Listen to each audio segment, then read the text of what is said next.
নমস্কার, আপনাদের সকলকে স্বাগত জানাই চ্যানেল রূপা মুখার্জিতে। জগন্নাথ ধামের পর দুর্গা অঙ্গন।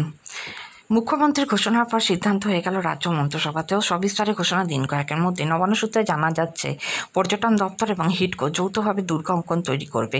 নির্মাণের জন্য একটি ট্রাস্ট গঠন করা হয়েছে বলে ঘোষণা করেন রাজ্যের মন্ত্রী অরূপ বিশ্বাস। তারপর ঠিক হবে বাজেট। দীঘার জগন্নাথ ধামের পর এবার দুর্গা অঙ্গন। মুখ্যমন্ত্রী মমতা বন্দ্যোপাধ্যায়ের ঘোষণা মতো বাংলায় আরও একটি দর্শনীয় স্থান বা সাংস্কৃতিক কেন্দ্র তৈরির তোড়জোড় শুরু হয়ে গেছে। সোমবার নবান্নের মন্ত্রিসভার বৈঠকে ওই নির্মাণের সিদ্ধান্তে সরকারি শিরমোহর দেওয়া হয়েছে।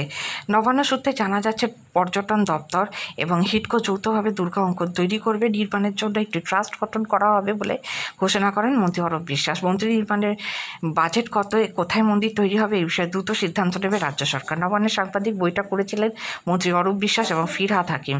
সেখানে মন্ত্রী বিশ্বাস বলেন, ইউনেস্কো বাংলার দুর্গাপুজোকে হেরিটেজ তকমা দিয়েছে। তাকে সম্মান জানিয়ে মুখ্যমন্ত্রী মমতা বন্দ্যোপাধ্যায় দুর্গা অঙ্কন তৈরির ঘোষণা করেছেন। আজ ক্যাবিনেটের বৈঠকে পাশ হয়েছে একটি ট্রাস্ট তৈরি হবে। ট্রাস্টের সদস্যদের নাম পরে জানিয়ে দেওয়া হবে। তিনি আরও বলেন, দীঘার মন্দিরের মধ্যে একটি দর্শনীয় স্থান হবে আমাদের বাংলায়, তবে সেটা কোথায় হবে তা নিয়ে দিন কয়েক অপেক্ষা করতে হবে বলে জানিয়েছেন মন্ত্রী। তিনি এও জানান যে এখনও বাজেট নির্ধারিত হয়নি, আগে জায়গা দেখা হবে, তারপরে সেসব জানানো হবে। উল্লেখ্য, গত 21শে জুলাইয়ের মঞ্চ থেকে মুখ্যমন্ত্রী দুর্গা অঙ্কন তৈরির কথা ঘোষণা করার পরে তৃণমূল কংগ্রেসে দুর্গাপ্রীতি নিয়ে প্রশ্ন তোলে বিজেপি।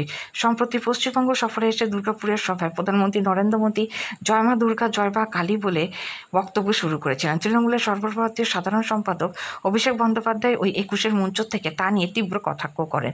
তাঁর দাবি, ঠেলায় না পড়লে বিড়াল গাছে ওঠে না।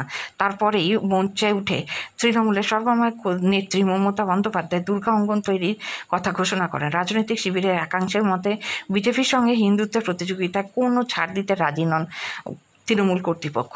এর আগে জগন্নাথ ধাম তৈরি করেছেন বিরোধী দলনেতা শুভেন্দু অধিকারীর জেলায়। এখন দুর্গা অঙ্কন কোথায় তৈরি হবে সেই নিয়ে শুরু হয়েছে জোর চর্চা। আপনাদের মতামত অবশ্যই জানাবেন কমেন্টসের মাধ্যমে। দেখা হচ্ছে পরের ভিডিওতে। ধন্যবাদ, নমস্কার।